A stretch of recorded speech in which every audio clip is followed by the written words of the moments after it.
Bonjour. Nous sommes au cœur de l'écoquartier Bord de Seine, un écoquartier qui a été imaginé, pour lequel les travaux sont engagés en 2008, qui a été livré en 2015, si mes informations sont bonnes, qui regroupe 1500 habitants, 1200 emplois, qui s'étend sur 3,5 hectares d'anciennes friches industrielles et qui a coûté 7 millions d'euros d'investissement. Jusqu'ici, tout va bien. Tout va bien. Oui. Est-ce que vous pouvez, première question, nous rappeler brièvement ce qu'est le label Écoquartier? Alors en fait, le label Écoquartier a été mis en place par l'État. Les premiers labels à proprement parler ont été décernés en 2013-2014 par l'État, sachant que c'est une démarche qui était engagée depuis un moment. L'État réfléchissait comment mettre en place ce label.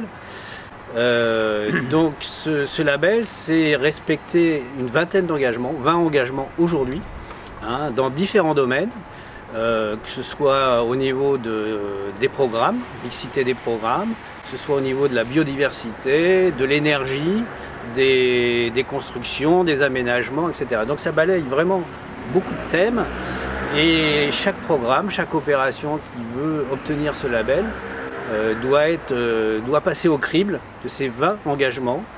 Et donc il y a plusieurs étapes dans le label de l'État. Une première étape qui est la signature de la charte du label de l'État, donc qui est signée par les collectivités, hein, en l'occurrence la ville d'Issy-les-Moulineaux et le département des Hauts-de-Seine. Ensuite, deuxième étape, l'État analyse toutes les démarches qui ont été mises en place sur l'écoquartier et valide la démarche. Donc c'est l'étape numéro 2 qui correspond à l'engagement de l'opération par l'État dans la labellisation. Le label à proprement parler, label écoquartier, c'est l'étape 3. L'État reconnaît en fonction de tout ce qui a été mis en place et des réalisations qui ont été faites en construction, en aménagement, qu'on est bien engagé et qu'on a bien travaillé en fait quelque part. Et donc à partir de là, on obtient, la ville, l'opération obtienne le label étape 3. Et donc depuis 2016 ou 2017, je ne me souviens plus exactement, l'État a mis en place une quatrième étape, donc l'étape 4, qui regarde l'opération au moins 3 années, 4 années après sa livraison, pour voir si ce qui était prévu au moment de l'écoquartier, de la réalisation de cet écoquartier, est bien en place, a bien été mis en place, et si les habitants vivent mieux que ce qui était prévu dans d'autres quartiers, etc. Et que toutes les démarches écoquartiers sont toujours bien en fonctionnement. Alors Monsieur Gusman, vous êtes l'adjoint au maire délégué à l'urbanisme. Pourquoi est-ce que Issy-les-Moulineaux s'est lancé dans cette aventure de l'écoquartier? Et extension de la question tout de suite, pourquoi dans cette ancienne friche industrielle, dans ces anciennes friches industrielles? Alors l'écoquartier, on va dire, c'est une étape dans la réflexion écologique et de développement durable que nous avons eu dès 1991, hein, avec l'adoption d'un plan local de développement durable qui s'est poursuivi en 2003 avec l'adoption de l'agenda 21. Et vous l'avez souligné avec l'opportunité qui a été donnée en 2007 avec la disparition de l'usine d'incinération qui était là depuis des dizaines et des dizaines d'années, très polluante, très vétuste, et qui occupait des hectares qui ne pouvaient plus être occupés par ce type d'installation. Et à l'occasion de cette disparition, l'idée a été justement de concrétiser sur le terrain cette notion de développement durable et sur une surface suffisamment significative justement pour que le projet prenne une consistance, une véritable consistance et qui prenne en considération toutes ces évolutions liées au développement durable et surtout qui prenne en considération l'humain en rendant de la lumière, de l'espace, de la verdure et une ouverture aussi sur l'extérieur, de ne pas être confiné sur l'intérieur, mais au contraire d'être ouvert avec son environnement. Oui, parce que cet écoquartier... Ça en fait partie. C'est au niveau de la desserte. Les tramways, ouais. C'est une illustration. C'est la question qui arrive. Cet écoquartier jouxte les bords de Seine. Tout à fait. Je ne vais pas en dire plus et je vais peut-être vous laisser présenter un petit peu les grandes lignes de cet écoquartier. l'éco-quartier Porte de Seine? Vous l'avez souligné, je l'ai dit un peu dans mon propos, c'était d'ouvrir aussi ce quartier, et notamment vers la Seine, puisque à l'image de beaucoup d'autres villes qui ont la chance finalement d'avoir un fleuve qui les traverse, c'était de rendre à la population, tout en la réaménagement, puisque les quais jusqu'à maintenant étaient dévolus à des activités de nature industrielle qui avaient vieilli, qui étaient polluantes, qui ne présentaient plus beaucoup d'avenir. Et l'idée était de rendre l'eau et tous les espaces contigus à la population, donc par définition d'ouvrir ce quartier vers la Seine, vers ses abords réaménagés. Donc tout ne s'est pas fait en 2 minutes, hein, bien entendu, mais il y avait une idée d'ensemble, un fil directeur qui a été construit comme ça. Et alors, qu'est-ce qu'on y fait de mieux dans ce quartier qu'on ne fait pas ailleurs en termes de gestion des déchets, de gestion des énergies peut-être, de l'eau aussi? C'est une question de cohérence. J'allais dire en matière de déchets, par exemple, nous bénéficions de la collecte pneumatique avec la proximité d'Icéane, donc la nouvelle usine d'incinération qui a succédé à l'usine vétuste qui a été démolie, c'était une première chose. Au niveau de la récupération, vous avez vu, quand vous allez justement vers la Seine, nous avons créé un certain nombre de noues qui permettent de récupérer des eaux pluviales notamment et d'irriguer les espaces verts contigus. Et l'énergie, bien entendu, avec des bâtiments qui, dans leur conception, prennent en compte les améliorations qui sont faites dans les matériaux, dans la construction, dans l'architecture. Ce projet, il a été conçu avec les acteurs locaux, et quand je parle d'acteurs au sens large. Il y a les habitants, les futurs habitants, les acteurs économiques, les différentes institutions. Il y a d'abord une réflexion politique, j'allais dire au sens noble du terme, parce que les habitants, ils n'existaient pas à l'époque, et il y en avait quelques-uns aux environs, parmi lesquels nous avions sélectionné ce qu'on appelait à l'époque des sentinelles, qui ont permis à la fois de participer à la définition et surtout à la surveillance de l'évolution des travaux par rapport au projet initial. Alors ça, c'est la question qui vient tout de suite derrière, c'est est-ce que maintenant ça fait, on va dire, 5 ans que vous avez quand même du recul sur la vie dans cet écoquartier. Qu'est-ce qu'ils vous disent les gens, les commerçants et même les entreprises, puisqu'on a BNP Paribas qui est là? Si on se réfère de façon prosaïque aux derniers résultats des élections municipales, c'est un quartier qui a tout à fait rempli son objectif, alors qui n'est pas figé dans le temps, puisque on a pu voir au fil du temps un certain nombre de souhaits qui ont été émis par les résidents, notamment le fait d'avoir une boulangerie qui est vraiment un peu comme l'église à une certaine époque, qui est un lieu de focalisation des populations et que nous avons ouvert enfin l'année dernière. Donc on a un taux de satisfaction qui dépasse les 80% de l'ensemble donc qui est quand même assez révélateur. Quand on va aborder toute la partie amélioration du quartier, quand vous avez besoin de prendre des décisions dans ce sens, est-ce que vous associez les citoyens, les parties prenantes? Ça fait d'abord, nous avons un conseil de quartier que j'ai présidé pendant un certain temps, donc où on recueille justement les avis, les suggestions d'amélioration.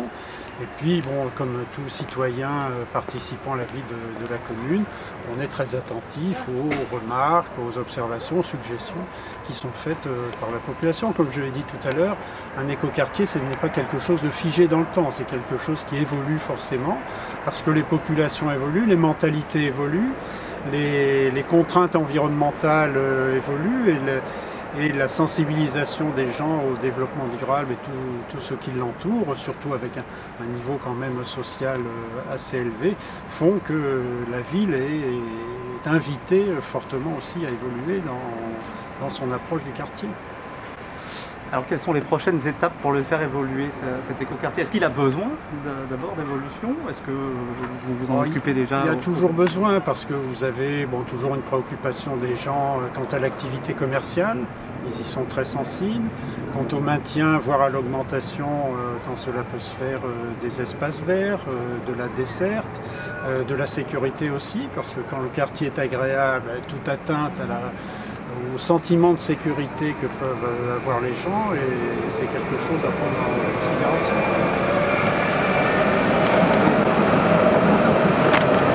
n'a pas trop parlé de mobilité. Ouais. Ça fait partie. Pourtant, c'est un rappel. Oui. Ouais. Alors, comment est-ce qu'on aménage un écoquartier en termes de mobilité? Parce que c'est un poste important de réduction des émissions de gaz à effet de serre. Oui, tout à fait.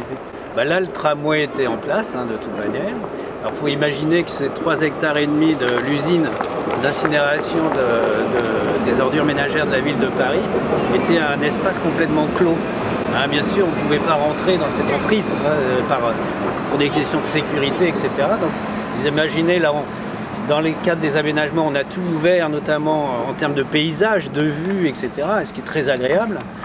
Comme disait M. Kunzmann aussi, on a fait cette grande ouverture de 36 mètres de large vers la Seine pour ouvrir la ville, vers le centre-ville même, jusqu'à la Seine. Et ça, c'était une grande réussite par rapport à l'opération, d'ouvrir cet espace qui était complètement inaccessible. Et donc, on a travaillé avec le tramway, puisqu'on avait la chance d'avoir le tramway là, et donc c'est un point fort de l'écoquartier également. Donc il y en a plusieurs, les déplacements en est un, avec le tramway, et notamment la moitié de l'emprise foncière de cet écoquartier, de cette opération, qui est réservée, et on est sur une de ces emprises-là, réservée aux piétons, aux cycles, etc. C'est-à-dire qu'on a vraiment volontairement, avec la commune, réservé la moitié des emprises aux habitants et aux piétons. Et donc la voiture est repoussée vers le boulevard de Stalingrad, plus loin vers les bords de Seine, ce qui permet, et on le voit bien, malgré les bruits du tramway, on est quand même très bien actuellement dans le quartier, avec les commerces, les restaurants. On est dans un espace qui est préservé quelque part des nuisances, notamment sonores, etc. Donc c'était des choix importants, des choix forts qui ont été faits pour l'aménagement de cet écoquartier. Alors moi je viens de La Rochelle, qui est une ville où on essaye de sortir la voiture de la ville. Et vous en parliez, c'est vrai qu'il y a encore ce boulevard entre l'écoquartier et la Seine. Là j'imagine qu'il n'y a pas grand chose à faire, ou c'est en projet. C'est un boulevard quand même qui a permis, par rapport au niveau de circulation qui existait avant, d'apaiser un peu ces circulations. Ce qui a été favorisé par la présence du tramway, puisque les utilisateurs nombreux de ce tramway, c'est autant de voitures qui ne sont pas sur les quais de Seine. Et j'allais dire l'amélioration de l'habitat, de l'environnement, le réaménagement des berges de la Seine, la présence du parc de l'île Saint-Germain font que de même les habitants respectent les lieux et profitent des nouvelles mobilités justement pour utiliser un peu moins la voiture et un peu plus tous les nouveaux moyens de transport. Donc ce qui améliore forcément l'environnement général du quartier. Je faisais référence à un autre territoire, La Rochelle. Si vous deviez donner des conseils ou appuyer sur quelques points de vigilance à une municipalité ou à une commune qui voudrait se lancer dans l'aventure écoquartier, ce serait quoi vos recommandations, même si chaque territoire est différent? Oui, évidemment. bien sûr. Il faut avoir un fil rouge donc au niveau de la réflexion politique. Il faut aussi, il faut le reconnaître, disposer d'opportunités. Nous, on a eu cette opportunité qui a été permise par cette ancienne friche industrielle. Et il faut aussi créer des partenariats. Nous, on l'a fait avec le Conseil général. Donc, ce qui a permis aussi de valoriser les emprises que possédait le Conseil général dans le même fil directeur. Donc il faut une volonté politique très affirmée et une personnalité politique aussi qui permet de mener le dossier à bien. Parce qu'on se heurte à des réticences, à des contraintes, ne serait-ce que des contraintes foncières qu'il faut lever, et tout ça, ça nécessite de l'énergie et du temps. La pédagogie. Et des partenariats, bien la sûr. concertation. Ouais. Beaucoup de travail, de réunion, de concertation. Vous avez peut-être un point de vue aussi, vous avez eu les mains dans le cambouis, si je puis dire. Oui, tout à fait, dans les terrains pollués de l'usine d'incinération. Oui, parce que en fait, là, les terrains étaient pollués jusqu'à 3 mètres de profondeur. C'est aussi la ville de Paris qui a réalisé la déconstruction et puis qui a géré la dépollution des terrains, même si nous on surveillait ça de très près et on pilotait tous ces éléments-là. Je pense que dans les éléments qui peuvent être améliorés, si vous l'avez évoqué un peu, c'est-à-dire que les labels évoluent, les demandes de l'État évoluent, parce que c'est pas figé en fait, hein, un label écoquartier, les engagements, les demandes sont pas figés, et donc petit à petit on pourrait améliorer notamment à l'époque quand on a travaillé sur l'écoquartier des bords de Seine, on n'avait pas la notion de suivi des indicateurs, etc. Donc on referait aujourd'hui cet écoquartier, on mettrait en place dès maintenant, dès l'origine, des indicateurs pour voir ce qu'on a fait est tout à fait de bon niveau, cohérent, etc. Mais voilà, ça évolue, hein, donc les prochains écoquartiers mettront en place ces éléments-là. Sinon, moi j'avoue que ce que j'apprécie énormément, c'est justement tous ces éléments et l'imbrication de ces éléments forts de l'opération. On parlait du tramway, on parle de la collecte pneumatique, des emprises réservées aux piétons et aux cycles, etc. La mixité aussi de l'opération qui est très réussie à mon sens. En termes de... Je dis ça, c'est pas moi qui ai défini les programmes. Je le dis clairement. Hein. On va aller voir les commerçants après. Hein. Et oui, non, mais la mixité des programmes, entre l'équilibre entre les bureaux, les commerces, les logements en accession, les logements locatifs sociaux, les équipements qui sont la crèche, le groupe scolaire, c'est très équilibré. Et je pense que ça, c'est très réussi à ce niveau. Là, on parlait récemment dans l'illustration, en citant l'exemple de Nantes, de la ville du quart d'heure. Vous êtes ici dans le quartier des 5 minutes, j'allais dire. Hein. Vous avez derrière moi, vous avez l'école, vous avez les commerces, ouais.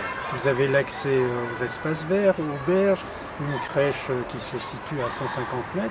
Donc vous avez, parmi les premiers services auxquels la population se réfère, vous avez tout ce qu'il faut là, dans l'immédiat. Les moyens de transport public. C'est ça la qualité de vie finalement, tout à 5 minutes. En tout cas, ça y procède. Ouais. Alors c'est vrai que pour répondre aussi à votre question, je pense qu'on n'a pas un écoquartier type. Et moi, c'est ce qui me gênait, et je le dis clairement par rapport à la démarche de l'État. Mais ils ont très bien géré cette situation. En fait, avant de lancer un écoquartier, je pense qu'il faut d'abord faire un audit, parce que un audit qui est ici à Issy-les-Moulineaux, dans ce quartier d'Issy-les-Moulineaux, ne va pas avoir les mêmes résultats et ne va pas dégager les mêmes implications, les mêmes éléments forts à développer dans le cadre de l'écoquartier. Donc dans chaque écoquartier, c'est au cas par cas, et donc d'abord une étude approfondie, un audit approfondi, pour voir les points forts et les points à améliorer, et ensuite les choix faits par les collectivités, des éléments de programme sur la base de ces éléments-là. Oui, ces derniers temps, on a pas mal entendu parler du monde d'après. Comment est-ce que vous le rêvez, ce monde d'après, à titre personnel? La référence au monde d'après, elle est permanente, j'allais dire, parce qu'on ne se satisfait pas forcément toujours de sa situation. Bon, ici, on disait tous les deux, ce type de quartier ou ce type de notion n'est pas une notion figée. Donc il faut qu'elle évolue aussi avec son temps. Bon, il y a des principes à respecter, bon, comme le verdissement, bien entendu, mais les choses peuvent encore évoluer, que ce soit en matière de numérique, en matière énergétique.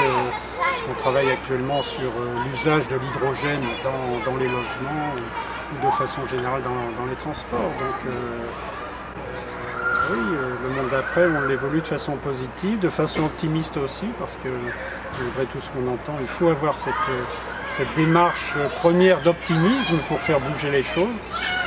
Voilà. Oui, moi je dirais la même chose, c'est que le monde d'après, on l'a vu, les projets ne sont pas figés. Les normes de nos exigences, de ce qu'on souhaite atteindre, ne sont pas figées, ça évolue tout le temps, et tant mieux, parce que ça veut dire qu'on s'améliore, toute technique s'améliore, etc. Et donc nous, on va prendre en compte ces éléments-là, et on va participer, je l'espère, et c'était dans le cadre de l'écoquartier des bords de Seine On a travaillé aussi avec un bureau d'études environnementales qui avait des niveaux d'exigence très élevés, Tribu. Et donc c'est grâce à des expériences telles que celle-là, des exigences qui sont celles de la collectivité, celles de bureaux d'études, de professionnels qui interviennent dans l'aménagement, enfin si on reste au niveau de l'aménagement, et puis d'aménageurs tels que nous, c'est avec des niveaux d'exigence élevés qu'on va faire évoluer les choses. Et puis on les met en pratique. Bon, là c'était la mise en pratique en 2015 d'un écoquartier. Et on referait la même chose en 2020 ou 2025, on s'améliorera, on fera mieux. Oui, par définition, bien sûr. Ça m'amène à la toute dernière question, puisque l'initiative figurera dans le chapitre Se loger. Se loger, habiter, ça veut dire quoi pour vous? C'est être bien dans son environnement. Être bien dans son logement, qu'il soit un logement d'accession ou un logement social. C'est ainsi que dans l'immeuble qui est plus derrière la tour atypique, vous avez imbriqué des logements sociaux et des logements en accession. L'une des exigences que nous avions formulées auprès des promoteurs, c'était qu'en matière de domotique, les logements sociaux et les logements d'accession bénéficient des mêmes services offerts par le bailleur. Voilà Donc bien dans son logement, bien dans son environnement. Voilà, ouais. Avec des services de proximité, les services de base, bien entendu, et les commerces de base également. Ouais, se loger, c'est l'un des premiers besoins, de toute manière. Donc là, je pense que ce qui est aussi réussi dans l'écoquartier des Bords de Seine, c'est qu'on a un parcours résidentiel qui est sur le quartier lui-même. Et on peut imaginer que ce soit interquartier, avec des logements locatifs sociaux, avec des logements d'accession, il y a une résidence aussi hôtelière, etc. Donc on imagine un parcours et une proposition de logement, de programme de logement diversifiés qui font que des habitants peuvent se retrouver dans un parcours de logement tout au long de leur vie, du cheminement de leur vie, etc. C'est parfait, merci beaucoup messieurs. Merci à vous. Merci à vous. Alors, bonjour. Bonjour. Vous habitez dans l'écoquartier des Bords de Seine depuis combien de temps? Écoutez, je déménageais ici le Moulino depuis 2 ans. J'ai quitté Paris pour ce quartier. Et sincèrement, ça faisait un gros changement au début. J'avais un petit peu peur en appréhendant de déménager dans le banlieue, n'est-ce pas? Et finalement, nous sommes assez contents. Je dois dire que nous sommes assez contents. Et vous êtes venu ici parce que c'était un écoquartier ou vous vouliez juste quitter Paris et aller en banlieue pour une meilleure qualité? Alors, suite à une situation économique, je pense que ça peut arriver à pas mal de familles. Et voilà, j'avais besoin de quartier un petit peu moins cher qu'au 7e arrondissement où j'habitais auparavant, au pied de Tour Eiffel, quartier par excellence le plus cher de Paris. Et j'ai cherché un endroit agréable, plutôt bien desservi au niveau de transport et aussi qui sera bien aménagé au niveau d'école pour ma fille. Donc pour moi, c'était vraiment des critères importants. Et c'est vrai qu'ici, le Moulino, j'ai entendu dire que c'était vraiment un quartier difficile, très sale, très moche. J'ai entendu vraiment des horreurs. D'ailleurs, ça m'a vraiment fait peur. Mais aujourd'hui, je découvre un quartier très propre, une ville très propre, un niveau de sécurité très agréable, avec plein de petits espaces très bien aménagés. C'est très agréable, c'est très éco-friendly, enfant-friendly. Il y a un magnifique parc juste ici à côté, Saint-Germain, avec une école de poney, avec une très belle balade très verte. Et puis voilà, nous sentons protégés, nous sentons vraiment heureux ici.